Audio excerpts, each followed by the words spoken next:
Muy buenas noches y bienvenidos a Sin Rodeos. El Vaticano está en sede vacante, a la espera de que se convoque el cónclave del que saldrá elegido el nuevo Papa. Y si hay alguien en España que conoce los entresijos del Vaticano, ese es el que fuera durante 23 años alcalde de La Coruña y 5 embajador de España ante la Santa Sede. Francisco Vázquez se define a sí mismo como socialdemócrata, católico y españolista.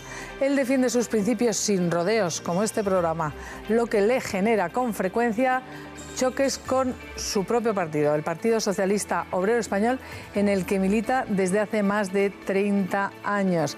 Así que aquí tenemos esta noche con nosotros, sin rodeos, a Francisco Vázquez, al que doy las gracias que se haya desplazado a Madrid, que esté Encantado, aquí con nosotros. Muchas gracias. Gracias, embajador. Muchas gracias. Y tenemos también, esta noche tengo a Carmencho Marín, que fue corresponsal en Roma y conoce también el Vaticano, la política italiana. Gracias, Carmencho, buenas noches. Buenas noches. Y José Luis Pérez, le conocen ustedes de sobra esta casa. Gracias también por estar aquí, José Luis. Buenas noches, gracias a ti. Miren lo que tenemos siempre preparado. Embajador, tenemos un vídeo que ha hecho Pedro del Rosal que ponemos y le advierto que va a salir usted mientras ve este vídeo. Francisco Vázquez ha desarrollado su carrera política vinculado al socialismo, a su Coruña y Galicia natal, y fiel a su fe católica y al amor a su país. Sirvo a mi amada España desde el mismo comienzo de la democracia y aún antes, siempre desde mi compromiso personal con los mismos principios y valores que son los que conforman la ideología socialdemócrata a los que llegué desde mis raíces cristianas. Ingresó en el PSOE y en UGT en el 75, con ambos todavía clandestinos. Aquellas primeras elecciones del 15 de junio de 1977 que me permitieron como diputado participar en los trabajos de elaboración de la Constitución. Y ha sido diputado en media docena de legislaturas y desde 1983 alcalde de La Coruña. Un único compromiso, La Coruña. Y la única política capaz de llevar adelante este proyecto se llamó coruñesismo. Ciudad de la que se despidió más de 20 años después, en el año 2006. Me voy con la satisfacción del deber cumplido.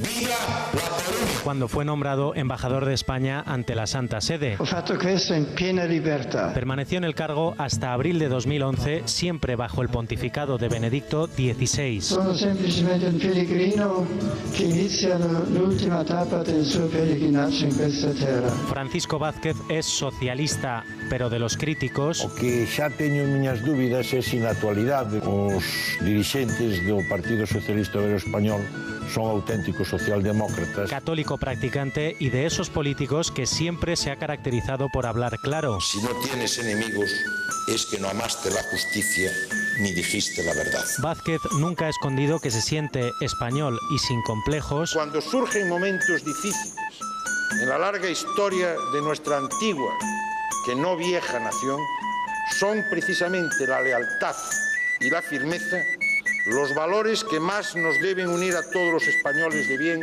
en su defensa. Y hoy esa unión es la Constitución. Un sentimiento que a veces duda que comparta todo su partido. Cando o partido abandona ese ideario socialdemócrata e, sobre todo, cando rompe o seu compromiso territorial e cando inicia o seu declive. Non hai ningunha unión o contacto entre o nacionalismo e o socialismo. Político de raza, su figura ha sido elogiada hasta por sus adversarios políticos. Francisco Vázquez se ha convertido en un referente de integridad y de buen hacer. Y le ha valido la Gran Cruz de la Orden de Isabel la Católica. Embajador, usted ha estado los años que ha estado en la embajada, en la Santa Sede, ha estado con Benedicto XVI. ¿Alguna anécdota para la historia, para el recuerdo? Son tantas y el programa es muy pequeño. Sí, lo que pasa es que no es un papa proclive para la anécdota, porque el papa es persona tímida, pero bueno, en el trato personal, yo he tenido oportunidad pues 3 veces de estar con él, es persona cálida y agradable, ¿no? Y enseguida él facilita la conversación, ¿no? Yo recuerdo cuando me marché, mi marcha coincidió con el día de su cumpleaños. Entonces le regalé un disco, dos discos, uno de El Camino de Santiago, canciones, y otro, una versión en jazz de Bach, el playback de Jean Lussier, un pianista francés, y eso le escandalizó. Pero ¿cómo Bach en jazz?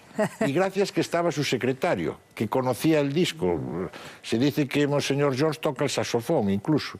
Pues sí, santidad, respetan mucho la partitura. El Papa estaba así un poco diciendo, este embajador, ¿qué cosas me trae? Es una persona muy cálida, muy agradable y sobre todo muy respetuosa. Muy respetuoso. ¿Y conoce usted a alguien que se hubiera podido imaginar que iba a renunciar el Papa? Porque lo tenía contado hasta en un libro, pero nadie lo previó. Desde luego causó sorpresa general. Sobre todo el momento, pero él lo había dicho y lo había dicho con claridad. Incluso él utilizó el término de si el Papa considera que no reúne las condiciones físicas, no solamente tiene el derecho, sino el deber. El deber. Y evidentemente él es una persona en estos momentos que físicamente pues, ha tenido un deterioro muy grande. Después es una persona, va a cumplirse 86 años. Yo creo que ha sufrido mucho sobre todo esta última etapa con todos los sucesos que ha habido. Y de alguna manera él ha dado un paso que es importante porque también contribuye a modernizar la Iglesia, ¿no? Ha marcado, pues fíjese usted, yo creo que el desprendimiento más elocuente que puede haber en cualquier persona del poder. Ha dejado el poder. Y en este periodo precónclave, en este periodo de sede vacante, usted va a volver, ha estado ahí, va a volver. ¿Qué espera usted de este momento y qué Papa, no le quiero que me haga quinielas, pero ¿qué cree que se busca del próximo Papa? Yo creo que se busca no solamente del Papa, sino del nuevo equipo de gobierno, que continúe y que profundice la línea modernizadora de Benedicto XVI, que haga más transparente el Vaticano, que responde mucho a criterios ya superados por el tiempo, esa cierta opacidad que existe en una institución como es la Curia, que tenga una mayor sensibilidad para todos los problemas de dimensión social, etcétera, etcétera. Yo personalmente creo que es un buen momento después de un Papa intelectual para que venga un Juan XXIII. Considero personalmente, un Papa próximo, un Papa bondadoso, un Papa que recoja pues, la inquietud de un mundo en crisis en que cada vez es mayor el número de marginados, de olvidados, de necesitados. Un Papa que marque esa proximidad, en mi opinión. Y desde luego, para la Iglesia sería bueno dejar el eurocentrismo. La Iglesia hoy es cada vez más católica, más universal, y yo creo que ha llegado el momento de que haya un Papa no europeo. Pienso yo, otra cosa es lo que piensen los cardenales. Sí, que son al final, con el Espíritu Santo, cuando ya comience el cónclave, es los que tendrán la decisión. Bueno, seguro que le quieren preguntar también mis invitados de esta noche, pero quiero yo cerrar un par de preguntas también con usted. En la situación que está viviendo ahora mismo España, la situación de tensiones, de ruptura y de la que no es ajena al Partido Socialista, ¿usted como socialista cómo la vive? Bueno, hay un problema que no es que se ha agravado en los últimos tiempos como consecuencia de toda una serie de dejaciones que se han venido haciendo, que en mi opinión es el principal problema, que es el problema territorial, por así decirlo. Sobre todo porque se está traspasando la línea roja, que es la que marca la Constitución. Es decir, se está de alguna manera yendo contra la Constitución. Y hace falta tener claridad y energía tanto por Partido Socialista como por parte del partido del gobierno. Es decir, no se puede permitir sobre todo esta deslealtad continuada sabiendo que por mucho que se le conceda a los llamados partidos nacionalistas, su meta final es la separación, ¿verdad? Y más ahora que están jugando un órdago a la grande, ¿no? Por lo tanto, ese problema hay que atajarlo políticamente de la única forma que se puede atajar en democracia, que es a través de la Constitución. La Constitución acepta todo, pero siempre dentro de un cauce legal.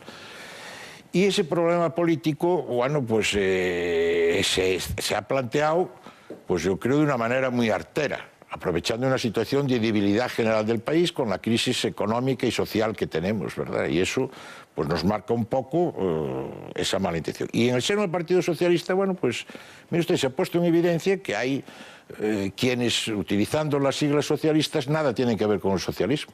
Porque al final lo que han hecho el llamado PSC no es un problema de identitario, es un problema ideológico que afecta a la estructura del socialismo. Quiere decir, es desde esa perspectiva territorial romper el principio de igualdad y de solidaridad. Es el discurso más insolidario que hay. Nada tiene que ver con el socialismo, eso de que yo tengo que tener mis derechos porque soy más rico, etcétera, etcétera. Por lo tanto, la contestación que debemos dar el resto de los socialistas, encabezados por la actual dirección, es precisamente la ideológica.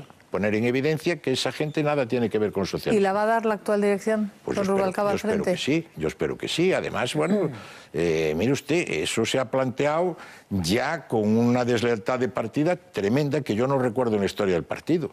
Que en el día del debate de la Nación, a la misma hora que va a hablar el secretario general del PSOE, el secretario de Cataluña, plantee la abdicación del rey, pues mire usted, eso es una deslealtad de una magnitud tremenda, porque desviar la atención de una intervención que va a ser importante, sobre todo en estos momentos de crisis y en la que Rubalcaba querría presentar la alternativa. Bueno, pues eso quedó totalmente desviado por la postura de quien, bueno, tenía que dedicarse a otras cosas, ¿verdad? O tenía que preocuparse por otras cosas. Segundo problema de los españoles, la corrupción.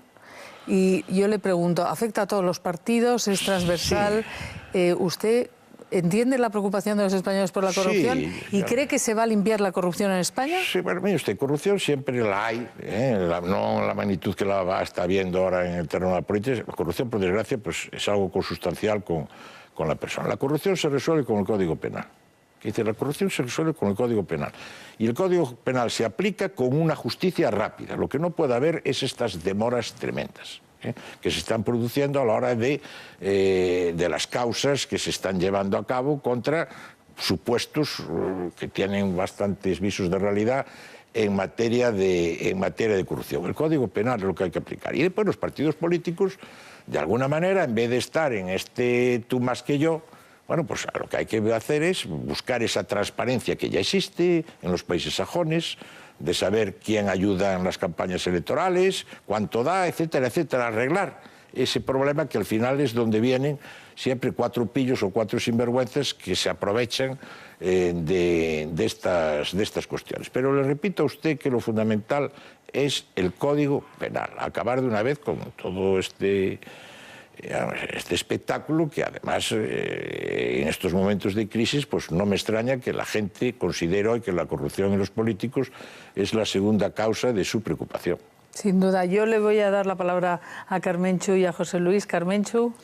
Pues a mí me ha llamado la atención una expresión del señor Vázquez en la que hablaba de cierta opacidad en la curia, porque yo que he estado allí 10 años sufriendo no ya la cierta opacidad, sino estando al borde del suicidio, de la opacidad absoluta que existe, me da la impresión, vamos, nosotros teníamos que trabajar más con deducciones de los silencios que de las noticias. Pero yo antes decía, no sé si en broma o en serio, que él se iba ahora a Roma y que llevaba ya 6 votos. Me gustaría saber a favor de quién. En cualquier caso, la Iglesia siempre dice que su reino no es de este mundo. Es decir, también tiene cierta lógica de que el gobierno vaticano no actúe al uso del resto de los gobiernos, ¿no? Y que entonces las comunicaciones, las noticias, pues siempre tengan un cierto filtro. Eso es normal. Yo cuando hablo de opacidad me refiero más a la necesidad que tiene hoy la Santa Sede de transparencia en cuestiones como son las relacionadas con las finanzas, relacionadas con la administración, con la propia administración de la propia Iglesia. ¿Por qué? Porque esa opacidad juega en contra de la Iglesia. Enseguida es utilizada y ahí se montan historias verdaderamente que nada tienen que ver con la realidad, pero que muchas veces nacen precisamente de ese punto de cierto secretismo, etcétera. ¿Qué hay que hacer? Adaptarse a la normativa normal. Bueno, pero ¿para quién son sus votos? ¿Qué cardenal tiene usted ahí? ¿A quién le daría yo los votos? Yo le daría, bueno, eso es que llega, no quiere decir que yo tengo una gran admiración por el cardenal de Honduras, por Maradiaga. Una profundísima... Ese ya sonó en el anterior cónclave, de todas formas. Sí, ya estuvo. Yo tengo una profunda admiración por Maradiaga. Creo que sería un magnífico pastor, tiene una gran sensibilidad y pues es un hombre que conoce muy bien todos los grandes poderes mundiales. Él ha hablado en el Banco Mundial, etcétera, etcétera. Porque hoy La crisis deriva también en gran medida de que estamos en un mundo anónimo. Hay quien se manifiesta con la máscara esa blanca de anónimos. No, los que son anónimos son los grandes poderes económicos. Esos son los poderes anónimos. No sabemos quiénes son esas agencias, quién está detrás de esa agencia de calificación, de esa empresa de valores, etcétera, etcétera. Y eso ahonda más, profundiza más en las desigualdades. Fíjese usted que hoy hay poderes económicos anónimos que pueden desbaratar un gobierno democrático como pasó en Italia, ¿verdad? Como pasó en Italia, pueden imponer una solución tecnocrática. Maradiaga conoce muy bien ese mundo y después Maradiaga viene de una zona muy sensible como es Centroamérica. Yo creo que abriría mucho. Pero eso es la opinión, una simple opinión como otra más. Los cardenales ponderan otras cosas, tienen otras informaciones y en estas congregaciones generales están aprovechando para entre ellos debatir los temas. Cuando se van poniendo de acuerdo en temas, sí, esto es algo importante. Eso es lo que están haciendo ahora. Claro. Van trazando ya el retrato robot de quién es el más preparado para poder abordar la solución de esos temas o poder afrontar el gobierno de la Iglesia teniendo en cuenta pues, el estado del mundo, teniendo en cuenta el estado de la Iglesia, las necesidades de la Iglesia. O sea que lo que están haciendo aquí es trasladando esa información entre ellos y en ese trazando esas necesidades. Diferentes maneras de entender pues, la personalidad del que sea el futuro Santo Padre. ¿Usted qué cree que va a pesar más? Que sea, por ejemplo, un perfil intelectual como el de Benedicto XVI, que sea un perfil más mediático, más del estilo de Juan Pablo II, por mencionar los dos últimos santos padres. ¿Usted cuál cree que será el perfil en esa labor que están ahora ponderando, como le decía, el perfil por el que finalmente Van a buscar un papa enérgico porque yo, que he hablado la semana pasada con varios cardenales, a ellos les ha disgustado mucho todas estas tensiones de la curia. Van a buscar a alguien con autoridad. Benedicto XVI la tenía, lo que pasa es que estaba cansado y además a él no le gustaba el gobierno. Él era un intelectual, él delegaba y no, en las delegaciones que hizo, pues a lo mejor en algunos casos no fueron las... Por eso yo hablo de un papa estilo Juan XXIII. Hoy en la Iglesia, afortunadamente, no hay la tensión que se arrastró en los últimos cónclaves, que era un poco entre los conciliares, los que querían que el concilio fuera más lejos y los que decían que el concilio había ido demasiado lejos. Eso ya es una situación que se ha superado, pero que ocasionó cónclaves conflictivos como el de Pablo VI, como el de Juan Pablo I, incluso como el de Juan Pablo II. Con Ratzinger se ha acabado, porque con Ratzinger, con Benedicto XVI, es el último papa del siglo XX, es el último papa que ninguno de los cardenales ha estado en el Concilio Vaticano II. Ninguno. Y la mitad de los que están nombrados por él, la mitad de los que están... Es una situación nueva en la Iglesia. O sea que vamos a tener un papa que no ha estado en el concilio. Y Benedicto XVI ha estado en la Segunda Guerra Mundial. Que decir, se ha acabado el siglo XX para la Iglesia, empieza el siglo XXI. Y ahí, por ahí es por donde habrá que... Eso está bien visto y fíjese, hoy en Alfa y Omega leía yo que en estos días previos al cónclave precisamente pues están organizando los temas, como usted decía, pero también hay la forma en la que están ahora los cardenales pues documentándose para elegir al nuevo papa. Influye Internet. Hay un cardenal, que busca el nombre ahora para no equivocarme, Dinardo, de Estados Unidos, que decía que él se preparaba buscando en Internet las pastorales del resto de los cardenales, porque claro, no se lo saben todo, y que busca en Internet y ver lo que han dicho y ver lo que tal. Claro, tiene también esta novedad. Hay varios que tienen cuenta de Twitter, de los electores, de los cardenales. Es verdad que es una iglesia del siglo XXI y está también con estos métodos, y yo no sé si cree usted que este aspecto de las nuevas tecnologías también va a influir. Sí, porque en ese sentido es una iglesia nueva, pero sobre todo es una iglesia del siglo XXI porque ahora, ¿quién iba a pensar que iba a haber 5 cardenales hindúes? 5 cardenales hindúes, y uno de ellos, además, que yo lo conozco, de mucho peso, que es el cardenal de Goa. Tantos como ¿Qué quiere decir que ¿no? haya de la India? Quiere decir que hay una espiritualidad oriental, ese misticismo propio de esa civilización. Pues es una manera también de ver la espiritualidad de la fe católica, por ponerle usted un ejemplo. La mitad de los bautizados hablan español, están en América del Sur. Quiere decir que los cardenales que allí van a hablar en nombre de América Latina tienen un peso importantísimo, ¿verdad? Y de alguna manera lo que ya entra en el final de etapa, pues es el peso de la Iglesia italiana e indirectamente el peso de la Iglesia europea. Eso va a cambiar, va a seguir teniendo importancia, pero va a cambiar. Claro, la Curia Vaticana. La Curia Vaticana, el otro día estuve echando la cuenta, tiene 23 cardenales. Hay 23 cardenales en Curia. 11 son italianos y 12 del resto del mundo, ¿no? Eso que te dicen a veces un obispo italiano, es que 2 papas extranjeros son muchos papas extranjeros, ¿no? Que eso es no, claro, ellos están en ello. A mí me gustaría una pregunta que mezcla un poquito el tema personal. Usted está clarísimo que fue 23 años alcalde de La Coruña, lo pasó en grande, pero cuando verdaderamente fue extraordinariamente feliz fue cuando le nombraron embajador en el Vaticano. Sí. Eso de tocar fajín morado, pues yo creo que, vamos, que le ponía absolutamente como una moto. Pero mi pregunta es la siguiente. Si Bono dimite del Ministerio de Defensa 3/4 de hora antes, ¿usted se queda sin caramelo? Pues a lo mejor sí. Quiero decir, yo me reí mucho cuando me llamó el presidente, porque el que me pidió que fuera era el presidente. Y me dio 48 horas para que yo lo pensara. Y cuando le di el sí, entonces dije, bueno, también podía ir Pepe Bono. Dijo, hombre, entre una crisis de gobierno y una crisis de un ayuntamiento, es mejor hacer crisis en... A Bono además le encantaría, ¿eh? Hombre, pero ¿por qué se lo pregunto? Claro. Lo digo cariñosamente, claro. porque lo haría muy bien. También hay algún ministro del actual gobierno que le encantaría. Sí, pero a Bono, a diferencia, fíjese, yo repasando su trayectoria política, que ha sido valiente, usted en el año 85, en la ley del aborto, ley socialista, ley de Felipe González, usted no votó a favor de la ley del aborto, cosa que no hizo Bono después. Pero mire usted, yo vivía también una situación de un partido muy distinto del actual. Yo lo planteé, yo hice lo que hay que hacer. Dije yo renuncio al escaño, yo no lo voto. Entonces se debatió y habló, recuerdo como si fuera Fernando Morán, que es agnóstico.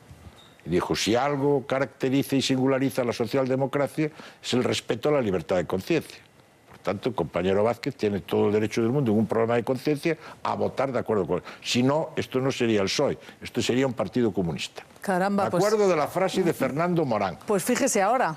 Pues eso refleja un partido muy distinto del que yo en su momento conocía. Yo creo que en los últimos tiempos, sobre todo, es un partido que está algo desnortado ideológicamente, en mi opinión personal. Pero ahora mismo el PSOE gallego está respondón. ¿Usted comparte esa línea? No comparto. Y el catalán ni contamos. No, bueno, el claro, catalán ni lo decimos. No. El PSOE o sea, gallego... que es más bien rubalcavista, de estricta observancia. No, realmente no. Pero vamos, quiero decir, el PSOE gallego lo que tenía que preocuparse es porque ha perdido las elecciones, ¿entiende? Y tienen que asumir la responsabilidad quienes la han perdido. Y lo digo desde la perspectiva de quien no participa en la actividad orgánica, no lo digo porque yo aspirara a algo. Esa es la responsabilidad que tiene. José Luis. Ahora que estamos hablando de la situación interna del Partido Socialista, yo hoy estaba charlando con un dirigente del PSOE de los pocos que tiene cargo institucional. No diré más porque son tan pocos que ya es casi decir el nombre, no lo voy a decir. Y él me comentaba, mira, tenemos un líder por Rubalcaba que está caducado. Pero no solo está caducado, sino que además tiene la intención de perpetuarse. Y eso es malo. Eso lleva al partido a una deriva realmente de desastre absoluto. Pero es todavía peor que ninguna de las alternativas que se presentan, o de las que hablamos todos, ninguna va a mejorar esa situación. Por eso quería preguntarle si usted comparte ese diagnóstico, que es demoledor, o si en cambio ve a alguien que puede dirigir el partido de otra manera. Mire usted, en la política hay derrotas que obligan a que los responsables pues dimitan y se echen a un lado porque es un rechazo evidente. Es el caso de Rubalcaba. Ese es lo que ha pasado ahora con las últimas elecciones. No quiere decir que pueda haber derrotas que sean un paso para la victoria. En este caso, no. Por lo tanto, eso deslegitima el rostro de la persona. ¿Y cómo se resuelve eso? Mire usted, yo la única manera que conozco para resolver eso es echar mano de quienes, precisamente en sentido contrario, han tenido el voto de los ciudadanos.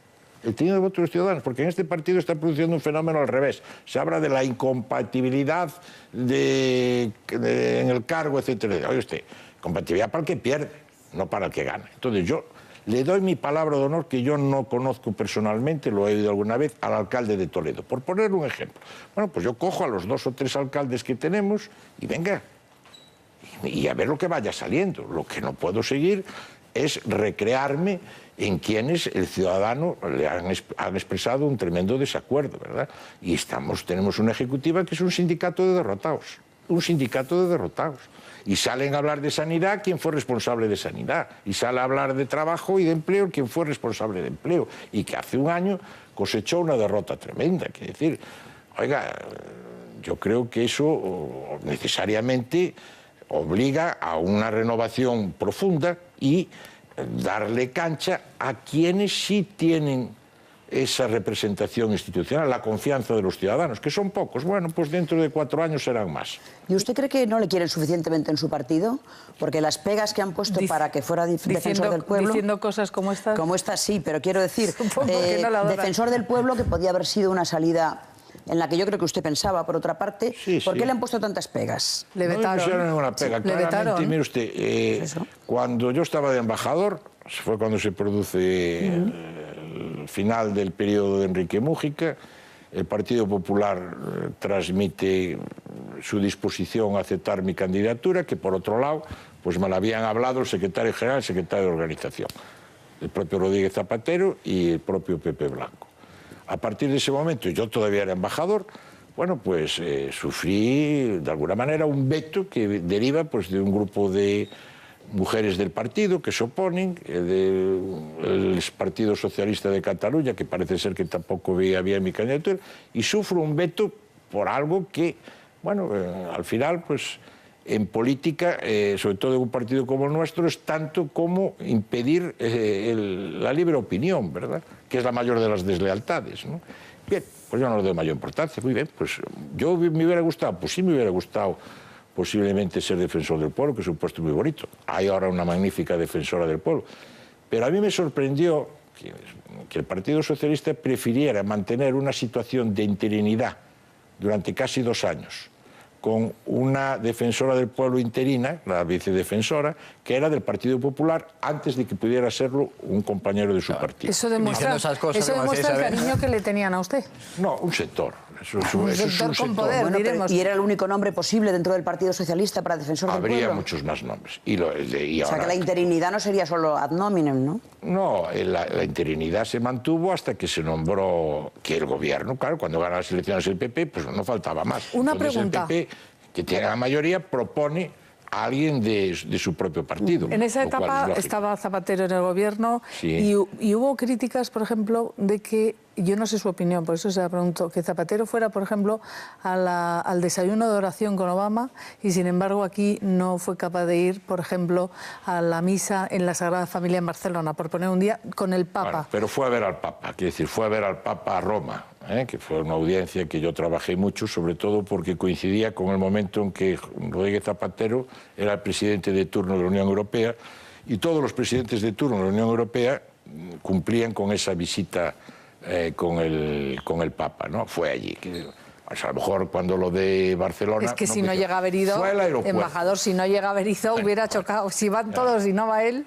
Pero quiero decir, usted ha llegado, fíjese, corríjame si me equivoco, he visto unas declaraciones suyas, y además eran en la cadena COPE, calificaba al Partido Socialista de Rubalcaba de anticlericalismo casposo. Sí, porque eso es algo superado ya por el paso del tiempo. Es decir, hay un ataque a la Iglesia injustificado, que es el propio del siglo XIX, que era otra iglesia también, que a lo mejor en parte podía merecer algunos de aquellos.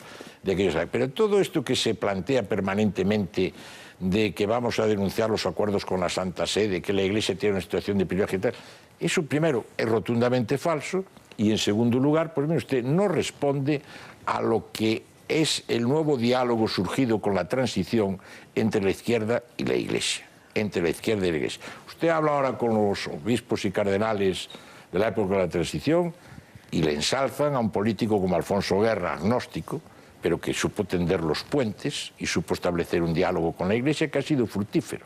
Ahora, si en los 3 últimos años lo que nos dedicamos es a resucitar los fantasmas del pasado, ¿me entiende? Entonces mal vamos. Pues vamos al futuro, y el futuro es Twitter, ya lo saben, las redes sociales. Sí. Hay 5 tertulianos más hoy aquí, así que le voy a pedir casi respuestas de Twitter. José María le pregunta, ¿está de acuerdo con Pere Navarro cuando pide la abdicación del rey? ¿No cree que el PSOE debería presentarse en Cataluña con su propio partido pasando del PSC? Son 2 preguntas. Quiero decir, evidentemente. Lo que pasa es que el PP ha entrado como elefante en cacharrería diciendo que al PSOE le conviene tener una candidatura propia. Evidentemente, eso hace que entonces el Partido Socialista se cierra un poco en banda. Pero evidentemente ni estoy de acuerdo con lo de la abdicación del rey, que responde a otra serie de cosas, y yo considero que ha llegado el momento, bueno, pues de que al no ser un partido socialista el PSC, por ese problema de territorialidad sobre la solidaridad, hay que presentar allí una alternativa para quienes creen en la socialdemocracia. Pues le pregunta Teresa por qué, siendo católico, pertenece a un partido que apoya el aborto. Eso no tiene nada que ver, es decir, los partidos, el espectro de una ideología es muy amplio y muy variado, ¿no? Y un católico, créame usted que cuando uno hace una lectura del Evangelio, yo creo que además textual, se siente muy a gusto siempre en una organización política que tenga valores como la igualdad, la justicia o la solidaridad como prioridades absolutas en su acción. En este caso el tuitero lo firma como un ciudadano. ¿A qué cree que se debe que no tenga aún fecha el cónclave? Bueno, pues que los cardenales querrán tener mucha información. Yo creo que el cónclave será, lo convocarán dentro de 2 o 3, mañana a lo mejor, será el próximo martes, empezará el próximo martes para terminar antes del domingo. Esta la hace Pablo, yo creo que ya la ha contestado. ¿Qué relación tendrá que tener el Partido Socialista con la comunidad, con la Conferencia Episcopal y con la Santa Sede? ¿El Partido Socialista? Sí. Bueno, pues la que ha tenido desde hace varias décadas, que es una actitud de diálogo y de acuerdo. No hay que olvidar que yo también quiero romper una lanza, ¿verdad? Que dice, las grandes cuestiones pendientes que tenía la Iglesia se han resuelto con gobiernos socialistas. En la etapa de Felipe González, la educación concertada, y en la etapa de Rodríguez Zapatero, la financiación. Y fíjese cómo hilan fino los tuiteros, ¿eh? Le dice Pedro, ¿por qué los embajadores están acreditados ante la Santa Sede y no ante el Vaticano? ¿Qué diferencia hay? El Vaticano es el lugar, la Santa Sede es el gobierno, y no es antes, es cerca. El embajador español cerca de la Santa tiene el Sede. privilegio, es el único embajador que tiene el privilegio de ser embajador cerca, la cercanía. Cerca de la Santa Sede, pues ya está, fíjate, aquí nos ha corregido el embajador a todos. Carmenchu, una última fuera. cosita que me ha sorprendido bastante. Decir sin ambajes que el PSOE es muy anticlerical, cuando han frenado la ley de laicidad, cuando siempre han amenazado sin dar el tema de los acuerdos a la Santa Sede, cuando Zapatero subió al 0,7%. Ya le despido, embajador. El IRPF. Gracias, Carmenchu.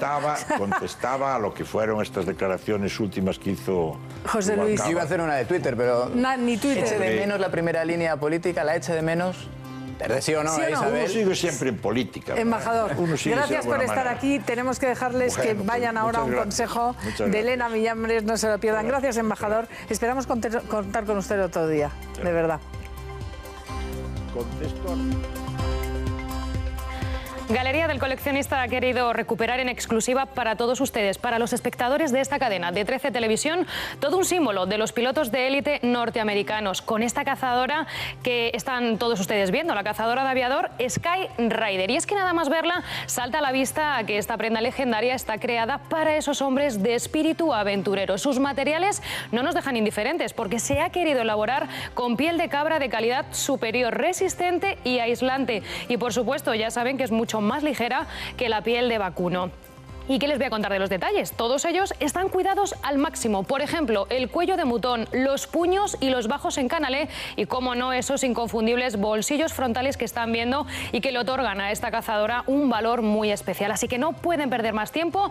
Ya puede ser suya esta prenda que va a ser sin ninguna duda la envidia de más de uno. Y por tan solo 20 euros al mes, gracias a esta oferta inigualable que Galería del Coleccionista le quiere ofrecer durante estos días. Para hacerse con la cazadora de aviador Sky Rider, tan solo tiene que llamar a ese teléfono que están viendo, al 902 80 88 84. Una vez la reciban en su casa, podrán disfrutar de una prenda llena de historia, muy seductora y tan elegante que sin ninguna duda les va a combinar bien con todo.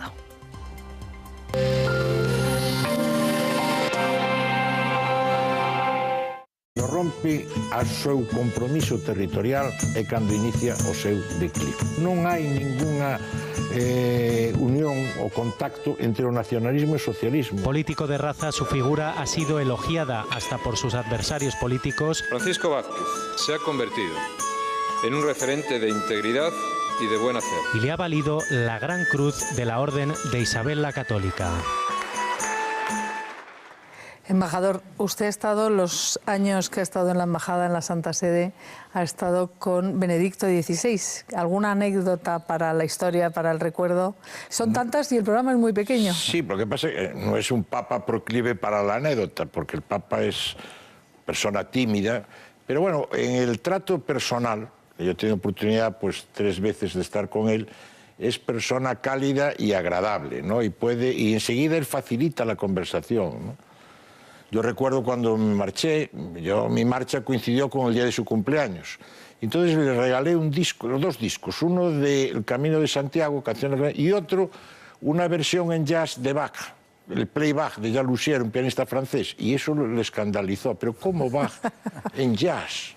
Y gracias que estaba su secretario, que conocía el disco. Se dice que Monseñor George toca coruñesismo. Ciudad de la que se despidió más de 20 años después, en el año 2006. Me voy con la satisfacción del deber cumplido. ¡Viva la Coruña! Cuando fue nombrado embajador de España ante la Santa Sede. Permaneció en el cargo hasta abril de 2011, siempre bajo el pontificado de Benedicto XVI. Sono semplicemente un pellegrino che inizia l'ultima tappa del suo pellegrinaggio in questa terra. Francisco Vázquez es socialista, pero de los críticos. O que xa teño miñas dúbidas é se na actualidade os dirixentes do Partido Socialista Obrero Español son auténticos socialdemócratas. Católico practicante y de esos políticos que siempre se ha caracterizado por hablar claro. Si no tienes enemigos, es que no amaste la justicia ni dijiste la verdad. Vázquez nunca ha escondido que se siente español y sin complejos. Cuando surgen momentos difíciles en la larga historia de nuestra antigua, que no vieja nación, son precisamente la lealtad y la firmeza los valores que más nos deben unir a todos los españoles de bien en su defensa. Y hoy esa unión es la Constitución. Un sentimiento que a veces duda que comparta todo su partido. Cando o partido abandona ese ideario socialdemócrata, e sobre todo cando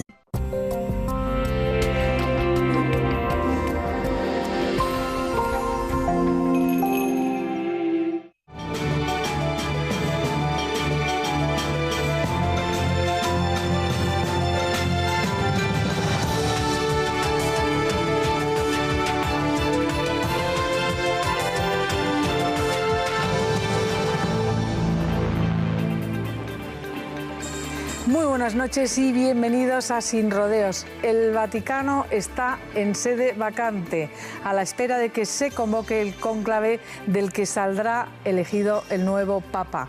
Y si hay alguien en España que conoce los entresijos del Vaticano, ese es el que fuera durante 23 años alcalde de La Coruña y 5 embajador de España ante la Santa Sede. Francisco Vázquez se define a sí mismo como socialdemócrata, católico y españolista. Él defiende sus principios sin rodeos, como este programa, lo que le genera con frecuencia choques con su propio partido, el Partido Socialista Obrero Español, en el que milita desde hace más de 30 años. Así que aquí tenemos esta noche con nosotros, sin rodeos, a Francisco Vázquez, al que doy las gracias que se haya desplazado a Madrid, que esté Encantado, aquí con nosotros. muchas gracias. Gracias, embajador. El saxofón incluso. Pues sí, santidad, respetan mucho la partitura. El Papa estaba así un poco diciendo, este embajador, qué cosas me trae. Es una persona muy cálida, muy agradable y sobre todo muy respetuosa, muy respetuosa. ¿Y conoce usted a alguien que se hubiera podido imaginar que iba a renunciar el Papa? Porque lo tenía contado hasta en un libro, pero sí, nadie sí lo previó. Desde luego causó sorpresa general. Sobre todo el momento, pero él lo había dicho y lo había dicho con claridad. Incluso él utilizó el término de si el Papa considera que no reúne las condiciones físicas, no solamente tiene el derecho, sino el deber. El deber. Y evidentemente él es una persona en estos momentos que físicamente pues, ha tenido un deterioro muy grande. Después es una persona, va a cumplirse 86 años. Yo creo que ha sufrido mucho sobre todo esta última etapa con todos los sucesos que ha habido. Y de alguna manera él ha dado un paso que es importante porque también contribuye a modernizar la Iglesia, ¿no? Ha marcado, pues fíjese usted, yo creo que el desprendimiento más elocuente que puede haber en cualquier persona del poder. Sin ha duda. dejado el poder. Y en este periodo precónclave, en este periodo de sede vacante. Usted va a volver, ha estado ahí, va a volver. ¿Qué espera usted de este momento? Muchas gracias. Y tenemos también, esta noche tengo a Carmenchu Marín, que fue corresponsal en Roma y conoce también el Vaticano, la política italiana. Gracias, Carmenchu, buenas noches. Buenas noches. Y José Luis Pérez, le conocen ustedes de sobra esta casa. Gracias también por estar aquí, José Luis. Buenas noches, gracias a ti. Miren lo que tenemos siempre preparado. Embajador, tenemos un vídeo que ha hecho Pedro del Rosal que ponemos y le advierto que va a salir usted mientras ve este vídeo. Francisco Vázquez ha desarrollado su carrera política vinculado al socialismo, a su Coruña y Galicia natal, y fiel a su fe católica y al amor a su país. Sirvo a mi amada España desde el mismo comienzo de la democracia y aún antes, siempre desde mi compromiso personal con los mismos principios y valores que son los que conforman la ideología socialdemócrata a los que llegué desde mis raíces cristianas. Ingresó en el PSOE y en UGT en el 75, con ambos todavía clandestinos. Aquellas primeras elecciones del 15 de junio de 1977 que me permitieron como diputado participar en los trabajos de elaboración de la Constitución. Y ha sido diputado en media docena de legislaturas y desde 1983 alcalde de La Coruña. Un único compromiso, La Coruña. Y la única política capaz de llevar adelante este proyecto se llamó